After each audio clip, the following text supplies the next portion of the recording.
Hello students, कैसे हैं आप लोग। मैं केशव जाकोटिया एक बार फिर आप सभी लोगों का स्वागत करता हूं। और आज हम लोग जो है थोड़े टफ टॉपिक्स के साथ में डील करने वाले हैं। तो शुरू करते हैं बिना टाइम वेस्ट किए हुए। देखिए, लास्ट क्लास में हम लोग क्या कर रहे थे। लास्ट क्लास में हम लोग 3D पैकिंग के बारे में बात कर रहे थे, राइट। और 3D पैकिंग में हम लोग दो चीजें पढ़ चुके थे, एबी टाइप, और दूसरा हम लोग पढ़ चुके थे एबीसी टाइप, राइट। अगर अब अपन से पूछा जाए कि एबी टाइप क्या होता है, तो हम लोग बोलेंगे कि ये कैसी संरचना बनाएगा, एचसीपी संरचना बनाएगा।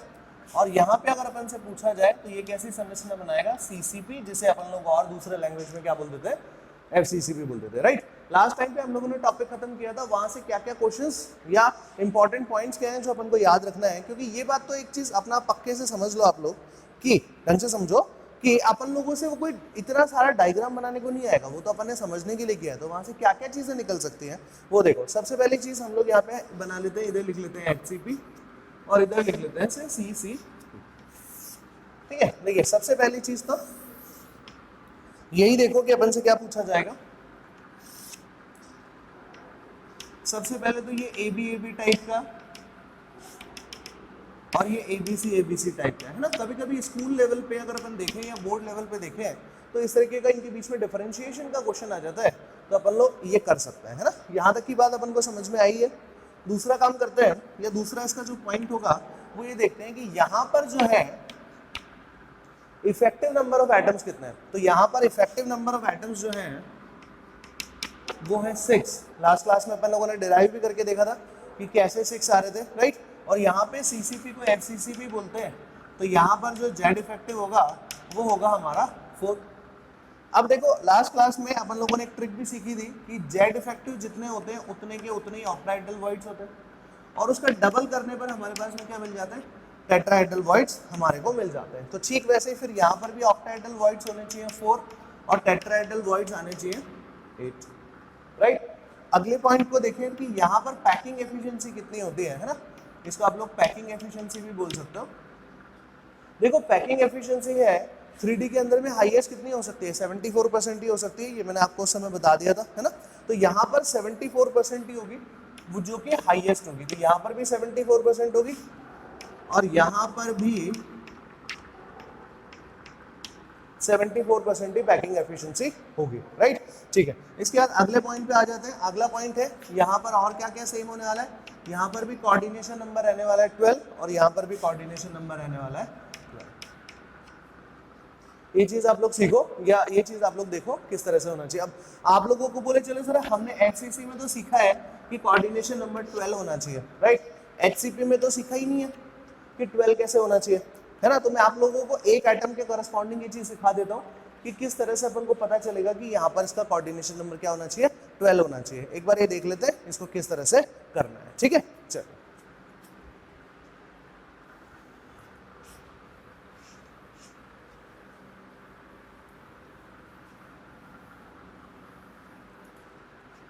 देखो हम लोग यहाँ पर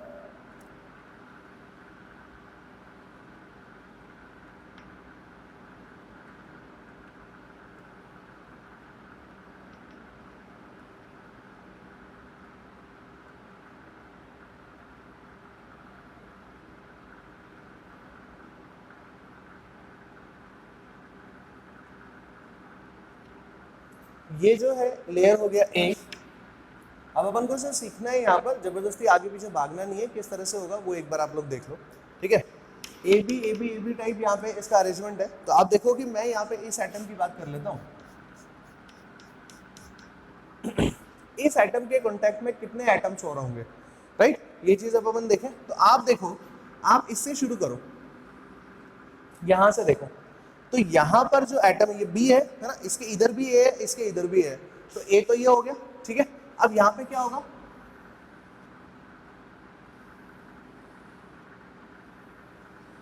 ऐसा कुछ बी बन जाएगा। तो बी ए और इधर भी एक ए बनेगा, है ना। ऐसा ही कुछ होगा। तो आप मान लो कि यहां पर कोई एक छोटा सा एटम रखा हुआ है, यहां पर कोई एक छोटा सा एटम रखा हुआ है, ये अब आप देखो एक और बना देता हूँ ताकि आपको पूरी चीज समझ में आ जाए कि यहाँ पर कोऑर्डिनेशन नंबर 12 कैसे होगा, बस वो मैं आपको यहाँ बताने वाला हूँ कि यहाँ पे कोऑर्डिनेशन नंबर 12 कैसे होगा। इसको देखो जबरदस्ती रटो मत। अभी मैंने आपको ये भी नहीं कहा कि मेरा एटम ऑफ ऑब्जर्वेशन क्या होगा। एटम ऑफ ऑब्जर्वेशन समझना बहुत इंपॉर्टेंट है।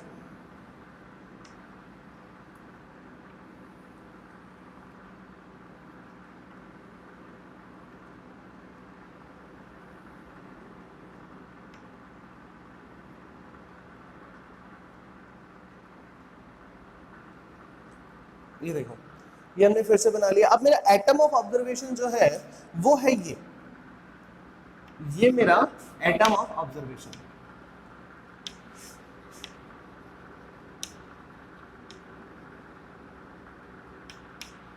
देखो कैसे, अब इसके ये यहाँ पे कनेक्टेड होगा तो ये कितने और से कनेक्टेड होगा आप खुद ही सोच के बताओ। जैसे इसको मान लो, या बच्चों अगर अपन को ये चीज थोड़ी टफ लग रही है तो अपन लोग बस इसको ऐसे याद रखें। देखो इस चीज में जो कंफ्यूजन करता है ना एग्जामिनर, वो इसी तरह से करता है कि भाई इनकी पैकिंग एफिशिएंसी और कोऑर्डिनेशन नंबर में कोई डिफरेंस होता है क्या? कोई डिफरेंस नहीं होता है ना। कोऑर्डिनेशन नंबर 12 ही होता है इसका। ठीक है, अब एक बार इसको समझ भी लेते हैं कि कैसे अलग अलग आइटम्स के पॉइंट ऑफ व्यू से समझते हैं। पहले सबसे सिंपल से समझते हैं। इधर देखो ए है तो अब इसके ऊपर भी क्या होगा? बी।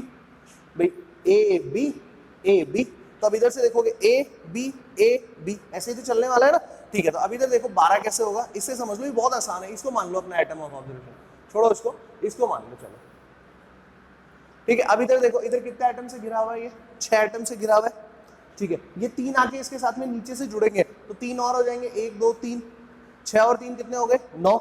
और ऊपर भी एक बी लेयर होगी तो ऊपर भी तो 3 से कनेक्टेड होगा, तो ऊपर भी कितने से कनेक्टेड हो जाएगा? ये एटम 3 से और कनेक्टेड हो जाएगा। 6 से तो लेयर में ही कनेक्टेड है, 3 से नीचे वाले से कनेक्टेड हो गया और 3 ऊपर वाले से कनेक्टेड हो गया। टोटल कितना हो गया? 12 हो गया। तो इस तरह से हम लोग बोल सकते हैं कि कोऑर्डिनेशन नंबर जो है वो एचसीपी में भी कितना होता है? 12 होता है, फर्स्ट कोऑर्डिनेशन नंबर। इसमें सेकंड थर्ड कैलकुलेशन की कोई जरूरत नहीं है, इतना अपन लोग बहुत इजीली कैलकुलेट कर सकते हैं। आई थिंक यहाँ तक की बात अपन को समझ में आती है ना। ये तो सब वही वाला पार्ट है जो लास्ट क्लास में किया था। अब देखो जब अपन बार बार वॉइड्स की बात करते हैं ना, ये जो वॉइड्स है क्या इन पे कोई न्यूमेरिकल्स बन सकते हैं क्या? हाँ, तो इन पे किस तरीके के न्यूमेरिकल बनते हैं वो एक बार अब अपन देख लेते हैं कि इन पे न्यूमेरिकल कैसे बनते हैं। क्योंकि बिना न्यूमेरिकल के ये सॉलिड स्टेट अपना कंप्लीट नहीं होने वाला, तो इसके न्यूमेरिकल्स भी अच्छे बनते हैं, अच्छे क्वेश्चंस बन जाते हैं। तो एक बार देखते हैं किस तरीके के क्वेश्चंस बनते हैं। ठीक है, चलो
देखो बेटा कैसे करना है, बहुत सिंपल सी बात है। एक सॉलिड ऑक्साइड दे रखा है जिसमें ऑक्साइड जो है वो HCP फॉर्म करता है। अब ऑक्साइड आपको दे रखा है तो आपको क्या पता वो सोडियम ऑक्साइड है, मैग्नीशियम ऑक्साइड है, कैल्शियम ऑक्साइड है या आयरन ऑक्साइड है? आपको तो नहीं मालूम, बस सॉलिड बोला है इसने तो आप लोगों को, है ना। और दूसरी जो सबसे इंपॉर्टेंट बात है वो ये है कि यहाँ पर कुछ और आइटम्स भी प्रेजेंट है। एक तो आइटम ए प्रेजेंट है, एक आइटम बी प्रेजेंट है और एक हमारे पास में ऑक्साइड मतलब ऑक्सीजन प्रेजेंट है।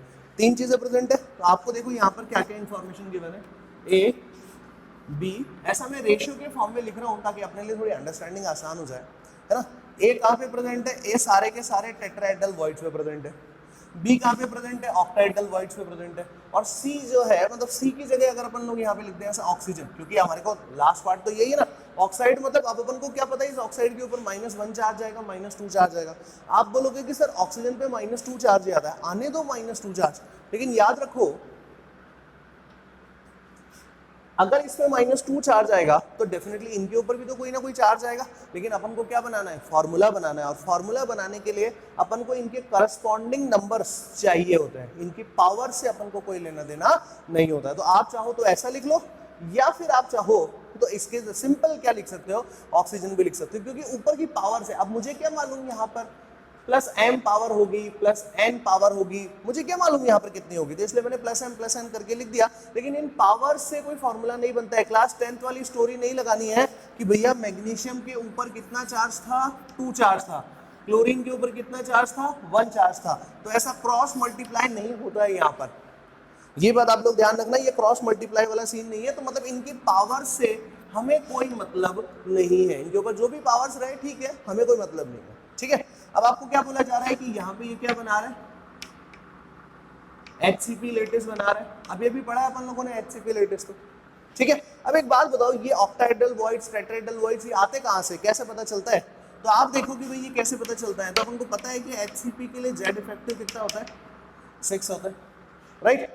अब Z इफेक्टिव 6 है तो ऑक्टाहेड्रल वॉइड्स भी कितने हो जाएंगे, 6, और टेट्राहेड्रल वॉइड्स कितने हो जाएंगे, 12 हो जाएंगे, यही तो है ना। तो इसको लीस्ट फ्रैक्शन में मतलब सबसे छोटी संख्या में कन्वर्ट करो तो ये हो जाएगा 2, ये हो जाएगा 1, ये हो जाएगा 1। तो फॉर्मूला क्या बनाना है, बस फॉर्मूला हो गया बहुत सिंपल, A2BO, इसका फॉर्मूला हो जाना चाहिए। बताइए बात समझ में आ रहा है कि नहीं आ रहा। तो बस बिल्कुल इसी तरह से बिल्कुल सिंपल वे में आप लोगों को क्वेश्चन सॉल्व करने हैं। एक दो क्वेश्चंस में आपको और कराता हूँ ताकि थोड़ा और कॉन्फिडेंस आए, ताकि थोड़े और कॉन्सेप्ट्स अपने क्लियर हो जाए, ठीक है। चलिए शुरू करते हैं।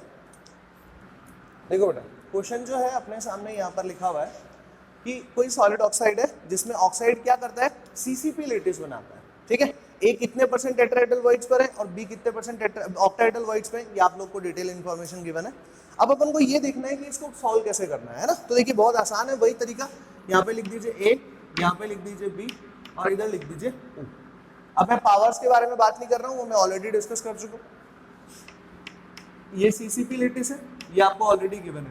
CCP का मतलब क्या होता है, FCC होता है CCP का मतलब, तो राइट। अब B मतलब 50% ऑक्टाहेड्रल वॉइड्स, यही है, और ये कितना है 25% टेट्राहेड्रल वॉइड्स। चलिए अब देखते हैं FCC अगर लेटेस्ट है तो यहाँ पे Z इफेक्टिव कितना होना चाहिए, यहाँ पे Z इफेक्टिव होना चाहिए हमारे पास में 4, ठीक है। Z इफेक्टिव 4 है तो ऑक्टाहेड्रल वॉइड्स भी कितने होने चाहिए, 4, लेकिन हमको कितना चाहिए उसका 50%, तो 50% को ऐसा लिखा जा सकता है क्या। अब जिसका 50% होता है उसको सॉल्व कर लो, ठीक।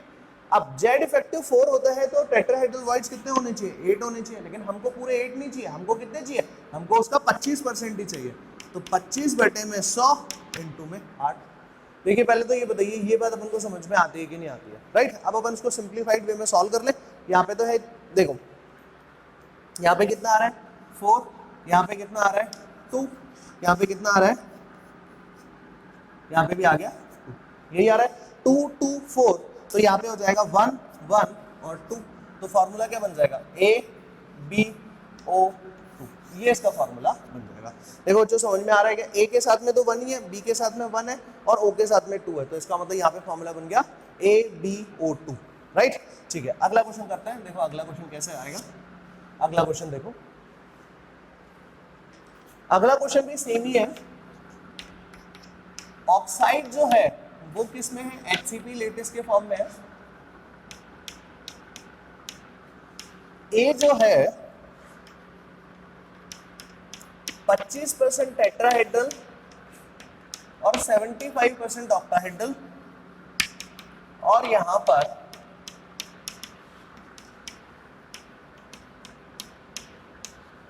कुछ इस तरीके की डेटा अपन को दी हुई है। थोड़ा सा टफ क्वेश्चन है ये, है ना, और बोला जा रहा है भाई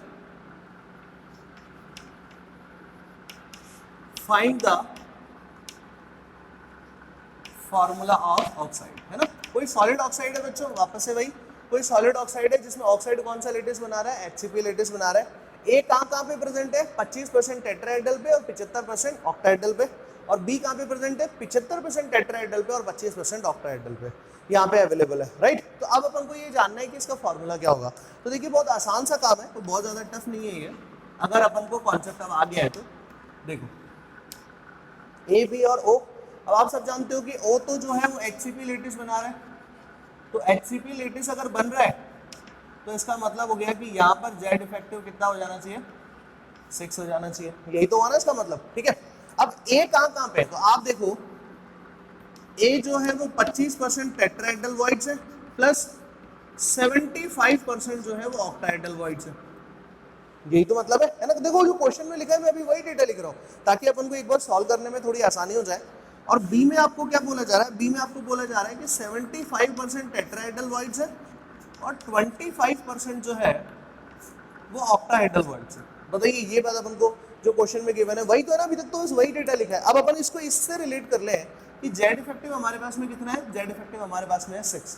किसी भी क्रिस्टल स्ट्रक्चर में जब जेड इफेक्टिव 6 होता है तो ऑक्टाहेड्रल भी 6 होता है, ऑक्टाहेड्रल वॉइड्स भी, और टेट्राहेड्रल वॉइड्स इसके डबल हो जाते हैं और वो होता है 12। कई लोगों के दिमाग में ये क्वेश्चन चल रहा होगा, बोले सर आपको इतना जल्दी पता कैसे चलता है, या आपने ऐसी कोई पॉइंट तो हमको बताई नहीं है कि कब तो मतलब ऑक्टाहेड्रल वॉइड्स तो उतने के उतने ही रहेंगे, है ना, और टेट्राहेड्रल वॉइड्स जो है वो इसके डबल हो जाएंगे, ये अपन को पता कैसे चलेगा? तो मैंने आपको कहा था ये ट्रिक है। अब इस ट्रिक को अपन लोग अनवेल करेंगे, ट्रिक को अपन लोग और डिटेल में आके समझेंगे कि ये ट्रिक जो है अपन ने बनाई कैसे, है ना, तो उसको भी मैं आपको सिखाऊंगा। लेकिन फिलहाल इस क्वेश्चन को कंप्लीट कर लेते हैं, फिर मैं आपको ये बताता हूँ कि वॉइड्स कहाँ पे होते हैं और इनका नंबर क्या होता है ना, ये मैं आपको सिखा दूंगा। तो अब चलिए इधर आइए। तो देखिए इसको ऐसा लिख सकता हूँ कि ए को 25% है तो 25/100 इंटू में इधर हो जाएगा 12, क्योंकि जेड इफेक्टिव है 6 तो टेट्राहेड्रल वॉइड्स तो उसके डबल ही होने चाहिए, तो यहाँ पे हो गया 12 प्लस 75% ऑफ ऑक्टाहेड्रल वॉइड्स, ये हो जाएगा हमारे पास में कितना? 75 डिवाइडेड बाय 100 इंटू 6, यही करना पड़ेगा, ठीक है। अब इधर देखो, इधर क्या करेंगे? 75% of tetrahedral voids plus 25% of octahedral voids, और इधर हमारे पास में आ जाएगा 6। अब बस इस मैथमेटिक्स को अपन को सॉल्व करना है। ये मैथमेटिक्स अगर अपनी अच्छे सही से और करेक्टली सॉल्व हो गई तो अपना आंसर आ जाएगा, इसमें कोई डाउट ही नहीं है, राइट। यहाँ पे जब आप इसको सॉल्व करोगे तो ये डेटा आएगा हमारे पास में टोटल मिला के 3, राइट। 12 का 25% कितना होता है? 3, और इधर आप देखोगे तो ये हो जाएगा हमारे पास में 3 प्लस 9/2, यही होने वाला है, ठीक है। इधर देखो, इधर क्या होने वाला है? इधर आप लोग देखोगे तो यहाँ पे हो जाएगा 3 4 3, टोटल मिला के इधर आ गया 9। भाई 12 का 75% होता है 9, प्लस इसका जो 25% होता है वो हो जाएगा हमारे पास में 3/2।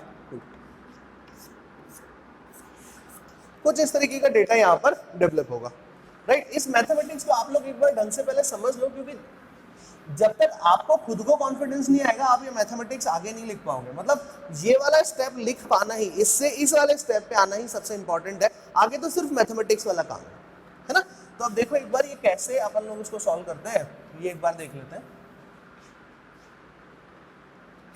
देखो ए, इधर हो गया बी और इधर हो गया ओ। ओ पे तो 6 ही रहने दो, कोई डाउट नहीं है, ठीक है। अब ए पे आप देखो तो ए को जब आप सॉल्व करोगे तो यहाँ पे आ जाएगा 15/2, ठीक है। इधर जब आप इसको सॉल्व करोगे 21/2 और इधर होना चाहिए रेशियो 6, ठीक है।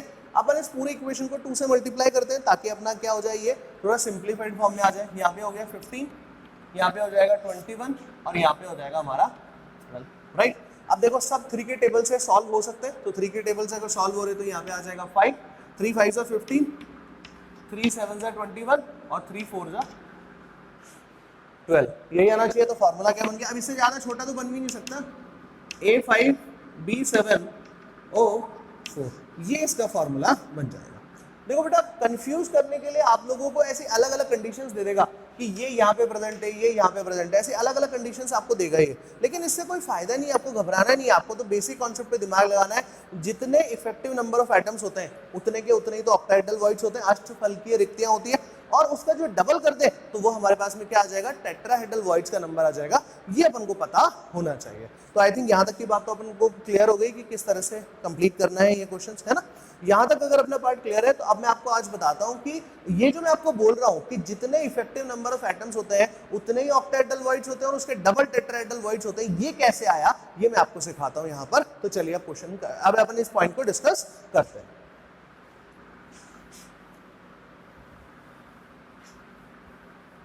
सबसे ज्यादा इफेक्टिव नंबर ऑफ एटम्स किस में होता है, एचसीपी में, ठीक है। अब देखो एचसीपी का तो जो स्ट्रक्चर है वो थोड़ा डिफिकल्ट है, तो अपन लोग एक काम करते हैं, सिंपल क्यूबिक बॉडी सेंटर और फेस सेंटर में से कोई एक ले लेते हैं। अब बोले कौन सा वाला ले, सर देखो आसान वाले तो कोई भी कर लेगा, आसान वाले तो हम भी समझ लेंगे, है ना। मैं एक काम करता हूँ, ज्यादा से ज्यादा इफेक्टिव नंबर वाले ले लेता हूँ, क्योंकि जैसे मान लो मैंने एफसीसी ले लिया, एक एग्जांपल ले लेता हूँ मैं आपके सामने कि मैंने एफसीसी ले लिया, तो एफसीसी में इफेक्टिव नंबर ऑफ एटम्स कितने होते हैं, 4, टेट्राहेड्रल वॉइड्स कितने होंगे, 8, ऑक्टाहेड्रल वॉइड कितने होंगे, 4। यही होने चाहिए ना अकॉर्डिंग टू द ट्रिक। अब ये ट्रिक जो है, अगर मैं ये कहूं कि मैं तो सिंपल क्यूबिक ले लेता हूं, तो सिंपल क्यूबिक का इफेक्टिव नंबर ऑफ एटम्स कितना होता है, 1। उसमें ऑक्टाहेड्रल वॉइड भी कितना होगा, 1, ये 1 ही तो होगा। और मैं अगर उसमें आपको ये बोल दूं कि इसमें टेट्राहेड्रल वॉइड कितने होंगे, तो 2। तो आप सोचो कि उसको मार्क करना बहुत आसान है, लेकिन जितने ज्यादा number effective number of atoms होंगे तो उतनी ज्यादा टेट्राहेड्रल वॉइड्स बनेंगी, उतनी ज्यादा ऑक्टाहेड्रल वॉइड्स बनेंगी। तो इस चीज को अपन कैसे अंडरस्टैंड करें यहाँ पर ज्यादा एलिमेंट्स के साथ में, तो अपन एक काम करते हैं, फेस सेंटर के लिए कैलकुलेट कर लेते हैं। एक के लिए कर लेंगे, बाकी के लिए अपना रूल ऑटोमेटिकली अपन को याद ही है ना। तो देखो मैं हेडिंग भी यही लिख रहा हूं,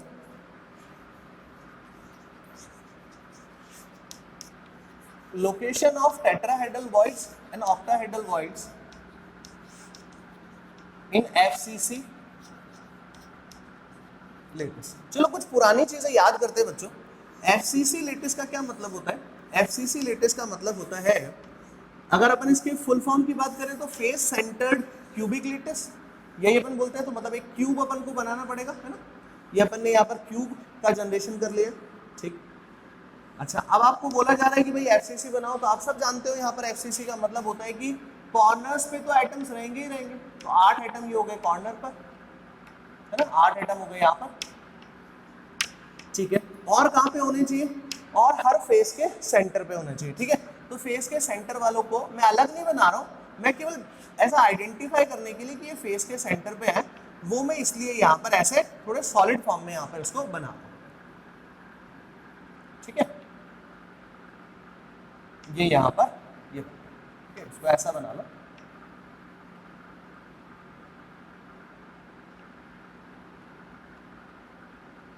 ठीक है, ये बन गया।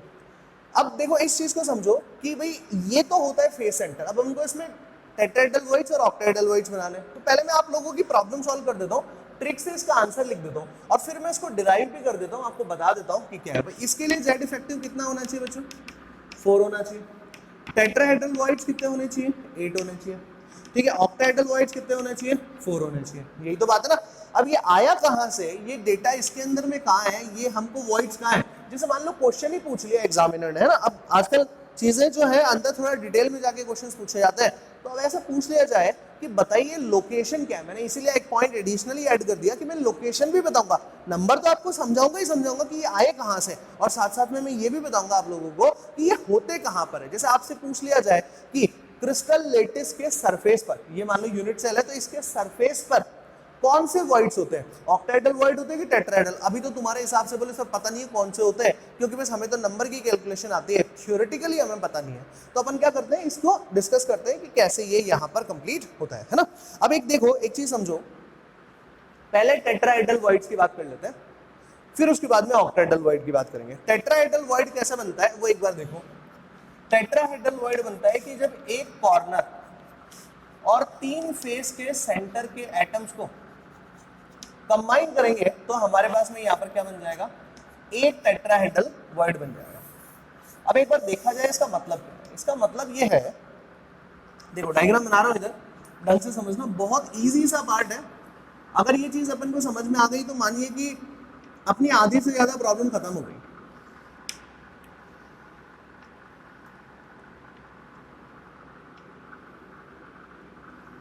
देखो आपको ये बोला है कि यहां पर एक कॉर्नर और 3 फेस का सेंटर, कॉर्नर ये रहा, ठीक है, 3 फेस का सेंटर। अब 3 इससे फेसेस कौन कौन से कनेक्टेड है? एक फेस तो हमारे पास में कनेक्टेड है ये ऊपर वाली, दूसरा कनेक्टेड है ये साइड वाला, और अगला कनेक्टेड है ये पीछे वाला, हाँ या ना, राइट। अब देखो अगर अपन इनको जोड़ दें तो क्या बनता है? अगर अपन इनको जोड़े तो देखो क्या बन रहा है,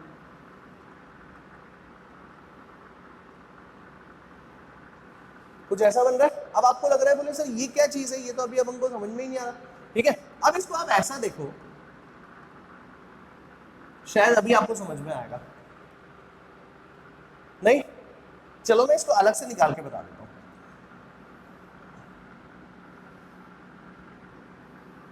देखो बच्चों, ये हो गया ये पॉइंट, मैं पॉइंट्स का नॉमेनक्लेचर भी कर देता हूं ताकि आपको समझ में आए। ए बी सी, तो मैंने ए बी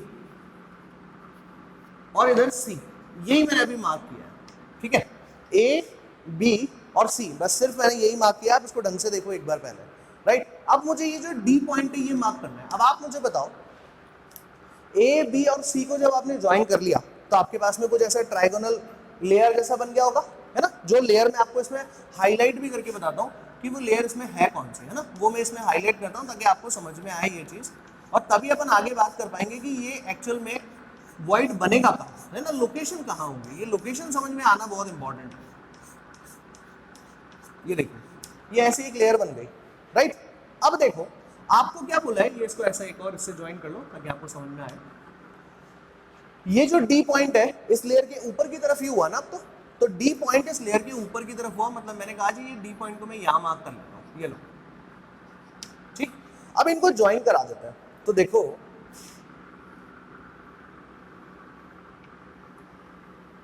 ऐसा ही तो कुछ बन रहा है। और ये जो शेप है, ये देखो अभी आपको ये साइड ये साइड ये साइड अलग अलग लग रही है, जबकि आप खुद देखो ए से बी क्या चीज है, फेस डायगोनल डिस्टेंस का हाफ है, राइट। ए से सी फेस डायगोनल डिस्टेंस का हाफ है, ए से डी फेस डायगोनल डिस्टेंस का हाफ है। तो मतलब ए से बी, ए से सी और ए से डी तीनों बराबर है। जब ये बराबर होंगी तो रेस्ट ऑफ द डायमेंशंस भी क्या होंगी, बराबर होंगी। तो ये डायग्राम जो है वो परफेक्टली किस में कन्वर्ट हो जाएगा, ये डायग्राम परफेक्टली कुछ इस तरह से कन्वर्जन आ जाएगा। जब अपन इसकी सारी डायमेंशंस को मैच कर लेंगे, सारी डायमेंशन सेम कर देंगे ना, तो यहाँ पर कुछ ऐसा हो जाएगा बेटा, ए बी सी डी कुछ ऐसा आ जाएगा। और ये डी पॉइंट कहाँ होगा, ये डी पॉइंट ऐसा ऊपर की तरफ बाहर निकला हुआ होगा, राइट। कौन सा वॉइड बन रहा है, आप सब लोग जानते हैं टेट्राहेड्रल वॉइड ही तो बनेगा, यस और नो। ये चीज आप समझो कि टेट्राहेड्रल वॉइड के लिए क्या चाहिए, 4 एटम्स का कांटेक्ट होना चाहिए, कोऑर्डिनेशन नंबर 4 होना चाहिए। 4 एटम बनते कैसे, टेट्राहेड्रल वॉइड्स हमने सीखे थे ना, वॉइड्स कैसे बनते हैं, तो आई थिंक ये बात अपन को समझ में आ रही है वॉइड्स कैसे बनते हैं, है ना। टेट्राहेड्रल वॉइड के लिए 4 किस तरीके का पैटर्न बताया था, एक ट्राइगोनल प्लेन बनाओ और एक एटम या तो ऊपर रख दो या एक एटम पीछे की तरफ रख दो, तब भी बस 4 ही तो कांटेक्ट में रहेंगे ना। तो ये बनने वाला है। अब इसकी लोकेशन कहाँ है, बनना तो समझ में आ गया कि टेट्राहेड्रल वॉइड बनेगा कैसे। तो एक कॉर्नर और 3 फेस के सेंटर के एटम से मिलके क्या बन जाता है, एक टेट्राहेड्रल वॉइड बन जाता है। अब ये जानना है कि इसकी लोकेशन कहाँ होती है, क्योंकि लोकेशन से भी क्वेश्चन निकल के आ गया तो आप लोगों को ये पता होना चाहिए। अब देखो इसकी लोकेशन जो होगी, मैं इस ए पॉइंट को एक बार इससे ज्वाइन कर रहा हूं तो आपको ये थोड़ा अच्छे से समझ में आएगा।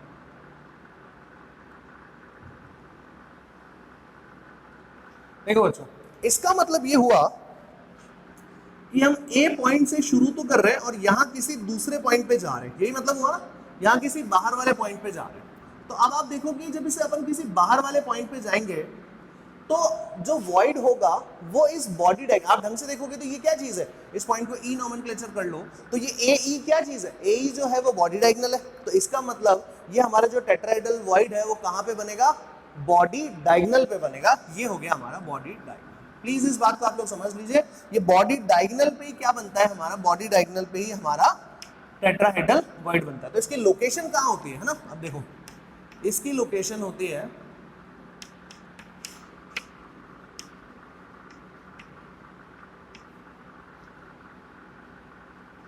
बॉडी डायगोनल पर, ठीक है। अच्छा अब बॉडी डायगोनल की लेंथ कितनी होती है, बॉडी डायगोनल की लेंथ होती है √3 है। ए क्या है यहाँ पर, साइड ऑफ द क्यूब, यही होती है, ठीक है। अब कोई पूछे कितने डिस्टेंस पर बनता है, मैं बोलता हूँ यहाँ से ए से कितनी डिस्टेंस पर, ए से ये इस वॉइड के बीच की कितनी डिस्टेंस है। तो देखो अब एक बात बताओ, इस पॉइंट पे आते हैं आप, यहाँ बीच में आ जाते हैं, बॉडी सेंटर पे आ जाते हैं, तो ये डिस्टेंस कितनी होती, √3a/2, उसका जस्ट हाफ कर लीजिए, तो इसका मतलब हो गया √3a/2 का भी हाफ करना है, तो ये हो गया √3a/4 डिस्टेंस। डिस्टेंस फ्रॉम, ये डिस्टेंस कहां से है, फ्रॉम कॉर्नर है, कॉर्नर।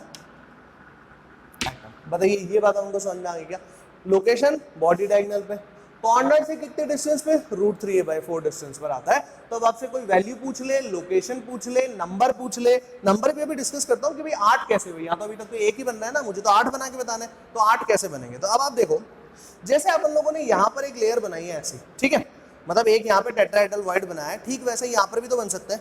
एक कॉर्नर का आइटम ये रहा, अब 3 फेस के आइटम बनाने हैं, 3 फेस सेंटर्स, तो 3 फेस का सेंटर मतलब एक यहाँ बनाओ, एक नीचे वाला बना लो, और एक ये जो आगे की तरफ सामने वाला है वो बना लो, ठीक है, और सामने की तरफ जो है उसको बना लो। तो वापस से क्या बना, देखो इसको आप ज्वाइन करोगे, ये बन गया हमारा क्या, एक ट्राइगोनल प्लेन, और इस पॉइंट को जब ऊपर से ऐसा ज्वाइन कर दोगे तो यहाँ पर भी क्या बन जाएगा, एक ट्राइगोनल सॉरी टेट्राहेड्रल जैसा बन जाएगा, चतुष्फलक जैसा बन जाएगा, कि 4 फलक ही तो है ये। देखो आप इसको मैं हाईलाइट करता हूँ, 4 फलक को है ना, देखो इसमें बना के बताता हूँ। देखो एक फलक तो ये रहा, ठीक है, दूसरी फलक इधर है, ठीक है, एक नीचे की तरफ है और एक ये जो आपको सामने की तरफ नजर आ रही है वो है। आप चाहो तो इससे भी देख सकते हो ना, ये अलग अलग यहाँ पर 4 फेस बने हुए, 1 2 3 और एक नीचे की तरफ है, राइट, इसलिए इसको टेट्राहेड्रल बोलते हैं। तो यहाँ पर भी तो एक टेट्राहेड्रल वॉइड बनेगा ना, यहाँ कहीं पे बीच में, यहाँ पे भी तो बनेगा। तो कितने डिस्टेंस पे बनेगा, वही √3a/4 डिस्टेंस पे बनेगा। तो एक बॉडी डायगोनल पे कितने टेट्राहेड्रल वॉइड बने, 2। कितने बॉडी डायगोनल होते हैं, एक क्यूब में कितने बॉडी डायगोनल होते हैं, आप लोगों को समझाया है, बना के भी बताए थे। तो टोटल मिला के कितने होते हैं, 4 होते हैं। 4 बॉडी डायगोनल पे कितने टेट्राहेड्रल वॉइड बनेंगे, अगर एक पे 2 बनते हो तो 8 बनेंगे कि नहीं बनेंगे। तो इसका मतलब नंबर ऑफ ऑक्टाहेड्रल वॉइड्स कितने होने चाहिए, sorry number of tetrahedral voids कितने होने चाहिए, 2 × नंबर ऑफ बॉडी, क्योंकि हर बॉडी डायगोनल पे कितने बन रहे हैं, हर बॉडी डायगोनल पे 2 बन रहे हैं, इसलिए मैंने 2 से मल्टीप्लाई कर दिया, 2 × 4 = 8। तो बताइए पहला जो पॉइंट मैं आपको हमेशा बोलता था कि भाई जितना इफेक्टिव नंबर ऑफ एटम्स होते हैं उसका डबल कर दो तो आपको टेट्राहेड्रल वॉइड्स मिल जाएंगे। तो बताओ ये बात अपन को समझ में आई कि नहीं, राइट। अब अपने पास में क्या बचा, ऑक्टाहेड्रल वॉइड बताना है कि ऑक्टाहेड्रल वॉइड कहाँ कहाँ पे होते हैं। करते हैं शुरू, वो भी डिस्कस कर लेते हैं।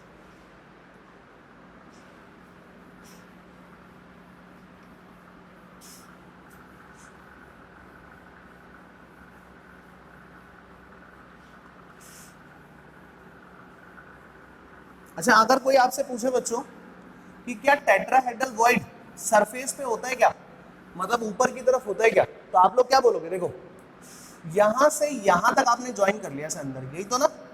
अब आप बोल रहे हो कि एक टेट्राहेड्रल वॉइड कहां पे, मैं इसको अलग से साइन बना रहा हूं यहाँ पे ना, एक टेट्राहेड्रल वॉइड आप बोल रहे हो यहाँ पर है, एक टेट्राहेड्रल वॉइड यहाँ पर है। आप ऐसे ही तो बोलोगे ना, अंदर की तरफ है, सरफेस पे तो नहीं है ना, बाहर फेस के सेंटर पे तो या फेस पे तो अवेलेबल नहीं है ना।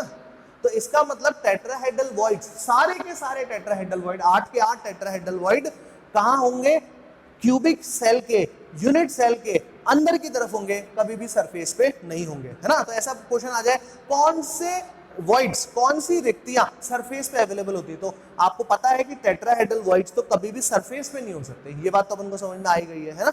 अब अपन आगे बढ़ते हैं ऑक्टाहेड्रल वॉइड्स के लिए, कि ऑक्टाहेड्रल वॉइड्स कितने हैं, 4 आने चाहिए। अब 4 कैसे आएंगे वो आप देखो। सबसे पहले तो आप मुझे ये बताओ कि आपको ऑक्टाहेड्रल वॉइड बनाना आता है कि नहीं आता।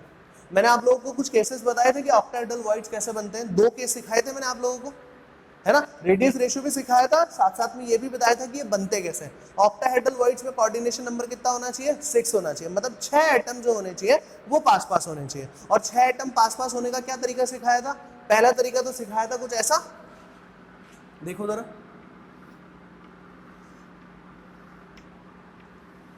4 एटम यहाँ पे रखे हुए, एक एटम ऊपर और एक एटम नीचे, ऐसा कुछ सिखाया था क्या? ये कुछ इस तरह से आप इसको ज्वाइन कर दो ताकि आपके पास में क्या बन जाएगा, ऐसा ऑक्टाहेड्रल जैसा बन जाएगा, राइट। अब इधर देखो, इनके सेंटर्स को ज्वाइन करेंगे तो कुछ ऐसा बन जाएगा, राइट। ये होता है अपना ऑक्टाहेड्रल। या तो कुछ ऐसा बनाओ, या फिर अपन ने क्या सीखा था कि भाई तीन, पहला ट्राइंगल अपन ने ऐसा रख दो, मतलब तीन एटम्स को इस तरह से रख दो और अगले तीन एटम्स को अपन इस तरह से रख देंगे, ये यही है ना। और अब आप क्या करो, इनको सबको ज्वाइन करो। ये देखो,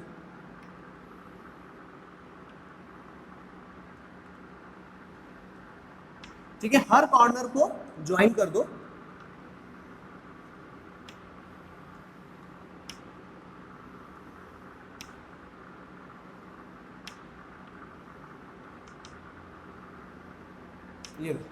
ये ज्योमेट्री और ये ज्योमेट्री मतलब इसको अगर अपन ऐसा शिफ्ट कर दे तो ऐसा कुछ अपन को दिखने लगेगी। दोनों एक ही चीज है, कोई अलग अलग नहीं है, दोनों एक ही चीज है, दोनों ही ऑक्टाहेड्रल वॉइड्स है। मतलब यहाँ पे अपन को पता है कि इसका कोऑर्डिनेशन नंबर कितना होना चाहिए, 6, और टेट्राहेड्रल वॉइड्स में कोऑर्डिनेशन नंबर कितना होना चाहिए, 4।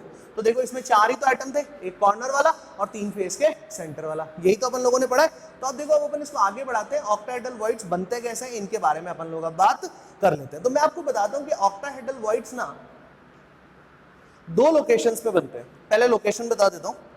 एक लोकेशन है बॉडी के सेंटर पर, ठीक है, और बॉडी के सेंटर पे कितने बनेंगे, एक बनेंगे, नंबर लिख रहा हूं मैं यहां पर, है ना। बॉडी के सेंटर पे कितना बनेंगे, एक बनेंगे, ठीक है। और एज के सेंटर पर, एज मतलब क्या होता है बेटा, किनारे, किनारे के सेंटर पर कितने बनेंगे, 3 बनेंगे। ये हो गए टोटल मिला के 4। अब ये कैसे बन रहे हैं, क्या है, ये अपन लोग जानते हैं। एक डायग्राम बनाते हैं, डायग्राम से अपन चीजों को समझ लेते हैं। देखो, सबसे पहले तो एक काम करते हैं, अपन लोग जो है वो बॉडी का सेंटर मार्क करते हैं कि बॉडी का सेंटर पे कितना है ना। ये चीज अब अपन को सीखना जरूरी है।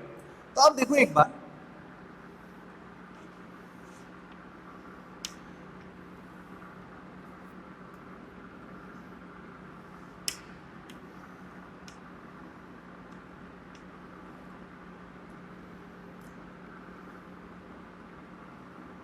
देखो बॉडी का सेंटर मार्क करना है ना, तो अब देखो कैसे बनेंगे ये चीज, आप देखो एक बार। अब इसको इस तरह से देखना है एक बार, हाँ, मैंने यहाँ पे ये सब कुछ मार्क किया हुआ है, आप लोग चाहें तो इस लाइन को हटा दें, है ना, ताकि क्या अपने को कंफ्यूजन ही ना हो, नहीं तो जबरदस्ती की कंफ्यूजन हो जाएगी भी। बॉडी डायगोनल वाली लाइन मैंने इसमें से हटा दी है। देखो, अब जो मैंने आपको कहा था कि जो मैंने सॉलिड फॉर्म में बना रखे हैं वो ऑलरेडी पहले से क्या है, फेस के सेंटर से। मैं एक काम करता हूं, इनको ज्वाइन करता हूं। देखो, इनको अगर मैं ज्वाइन करूंगा कुछ इस तरीके का अरेंजमेंट बनेगा कि पहले आप ये देख लो, मैंने 4, कौन कौन से 4, देखो 4 है। देखो क्यूब में कितने फेसेस होते हैं, 6 फेसेस होते हैं, एक ऊपर वाला होता है और एक नीचे वाला होता है। इसको छोड़ दो, इधर वाले दोनों और इधर वाले दोनों, इन चारों के फेस के सेंटर को मैंने ऐसा ज्वाइन कर दिया। तो 4 तो ये हो गए कि पहले तो ये देखो, राइट। अब आपको कहां चाहिए, अब आपको एक छठा एटम, मतलब आपको बाकी के 2 एटम्स और चाहिए। तो आप देखो कि बाकी के 2 एटम्स ये यहां कहीं पर एक वॉइड जैसा फॉर्मेशन करेंगे क्या, मतलब देखो वापस से वैसा ही है, 4 एटम है जो अभी अभी अपन ने बना के देखा है ना। एक एटम इसके ऊपर रख दो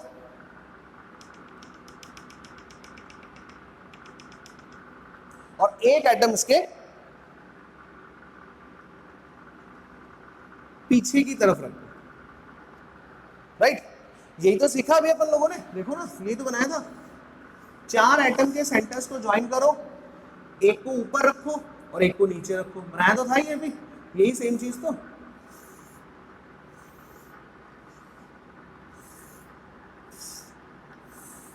क्या बनेगा, ऑक्टाहेड्रल वॉइड। और ये ऑक्टाहेड्रल वॉइड बनेगा कहां, यहां बीच में, इसी जगह पर तो बनेगा, राइट। ये रहा वो इसी जगह पर बना हुआ। तो अब ये क्या चीज है, तो आप देखो, अब इस लाइन को ज्वाइन करो,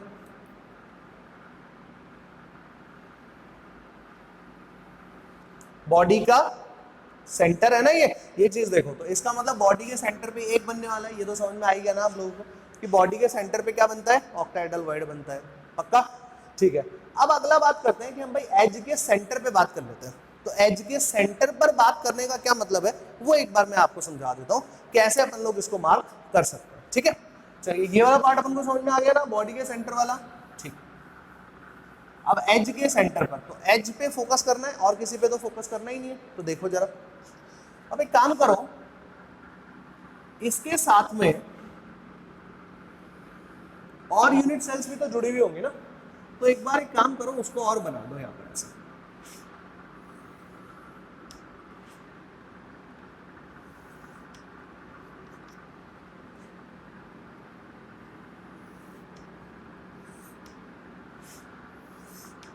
ठीक है, पूरी बनाने की जरूरत नहीं है, सिर्फ एक बार समझने के लिए। अब देखो इसको कैसे मार्क करना है, कैसे समझना है यहाँ पर। ठीक है, एक एटम ये रहा, यहाँ पे कॉर्नर पे तो एटम होता ही है ना, दूसरा एटम ये रहा। ठीक, अब देखो ये एक फेस है और ये पीछे वाला भी एक फेस है या नहीं है, पहले तो ये बताओ। तो इस फेस के सेंटर पे भी तो एटम होगा, और इधर ये यहाँ पर इस फेस के सेंटर पर भी तो एटम होगा, होगा। अब इन चारों को ज्वाइन कर लो, इन चारों को अगर ज्वाइन करोगे बच्चों तो क्या बनेगा, देखो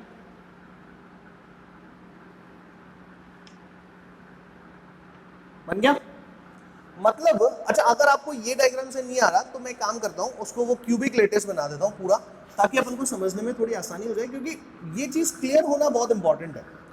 क्लियर नहीं होगा तो फिर कंफ्यूजन ही रहेगा हमेशा, और सॉलिड में कंफ्यूजन मतलब क्वेश्चन गया। तो ये सॉलिड में कंफ्यूजन नहीं रखना है,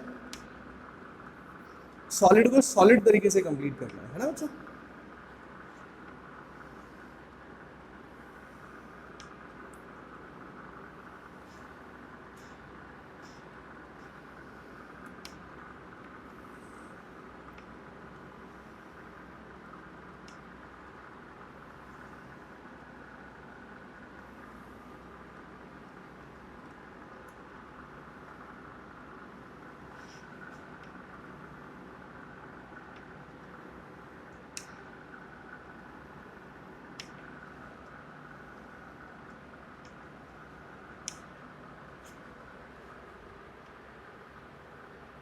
देखो डायग्राम आपके सामने बन गया। अब मैं फटाफट से इसको मार्क कर लेता हूं कहां कहां पे मेरे पास एटम्स रखे हुए हैं। ठीक है, अब देखो अपन लोग यहाँ पे देखते हैं, एक एटम मेरे पास यहाँ रखा हुआ है, एक एटम मेरे पास यहाँ रखा हुआ है, एक एटम मेरे पास इस फेस के सेंटर पे रखा हुआ है, और एक एटम मेरे पास पीछे वाले फेस के सेंटर पे रखा हुआ है। आप जरा चेक कर लो मैं कौन कौन से, मैं कहां पे बात कर रहा हूं। मैं बात कर रहा हूं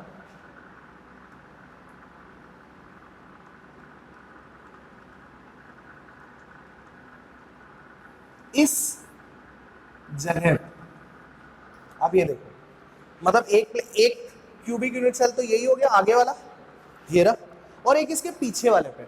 तो इसके पीछे वाले मैंने ऐसी लाइंस बनाई थी आप लोगों के लिए, ये हो गए। तो ये चार एटम आपको नजर आ रहे हैं क्या, दो तो हो गए कॉर्नर वाले और दो हो गए फेस के सेंटर वाले। ये बात अपन को समझ में आ रहा है क्या?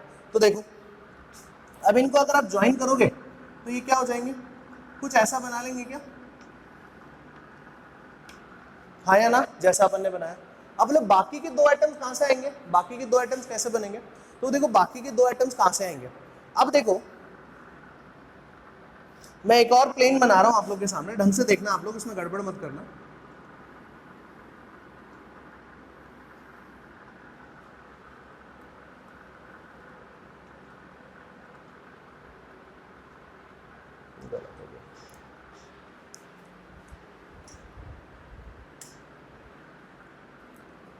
देखो कौन सा प्लेन बनाना है वो मैं आपको यहाँ पे हाईलाइट कर रहा हूं।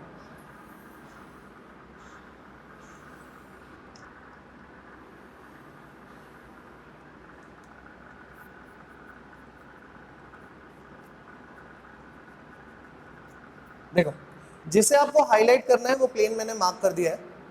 अब इस प्लेन में फेस का सेंटर होगा क्या? चलो एक काम करते हैं, इससे समझ लेते हैं, अगर उससे दिक्कत हो रहा है तो इसी से समझ लेते हैं, कोई दिक्कत नहीं है। दोनों में से आपको जिससे समझ में आप उससे कंसंट्रेट करो। अब देखो भाई इस प्लेन में ये पीछे वाला फेस आपको नजर आ रहा है क्या? मैं कौन से फेस की बात कर रहा हूँ वहां पर, वो आप देखो। मैं बात कर रहा हूँ इस फेस की,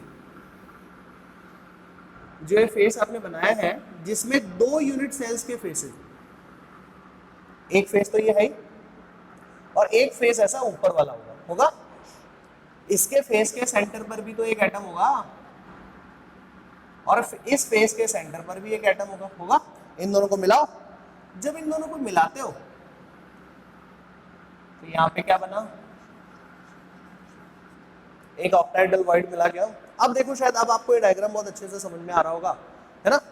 1 2 कॉर्नर वाले एटम्स है, 3 and 4 फेस के सेंटर वाले एटम्स है, 5 and 6 ये भी फेस के सेंटर वाले एटम्स है। तो 4 एटम्स को ज्वाइन किया और एक ऊपर एक नीचे, तो इससे जो भी वॉइड बनता है वो कौन सा वॉइड बनता है, ऑक्टाहेड्रल वॉइड बनता है। ठीक है, अब आप देखो अपने पास कितनी एजेस होती है, 12 एजेस होती है 12 किनारे होते हैं।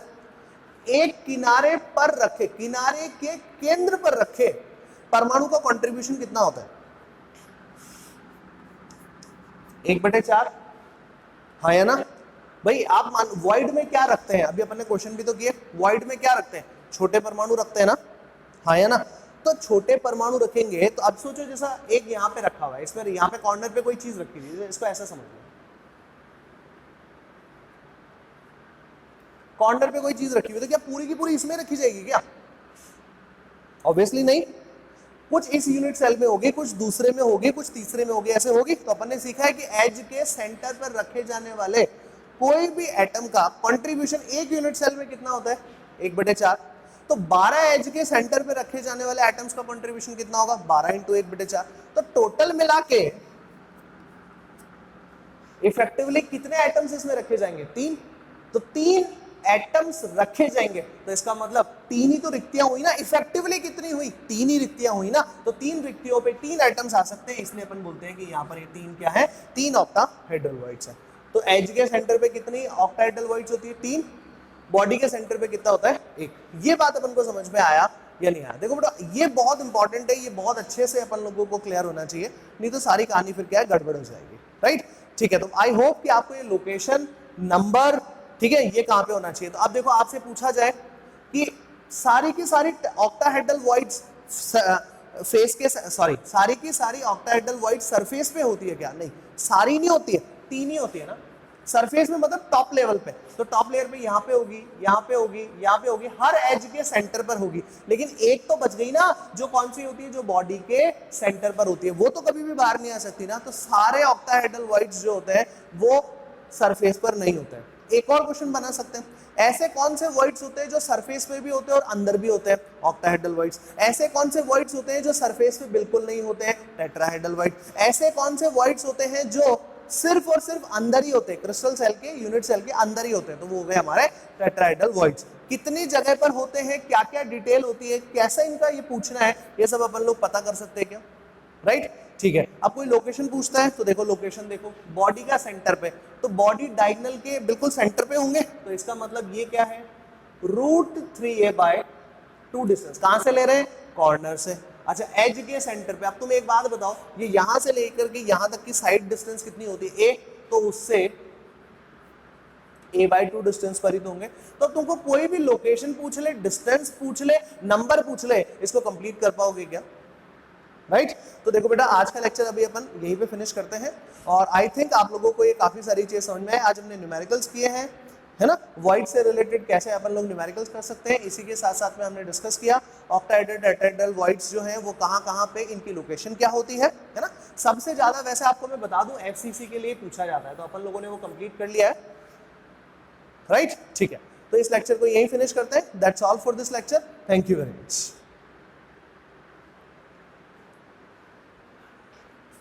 बंद कर दिया करो।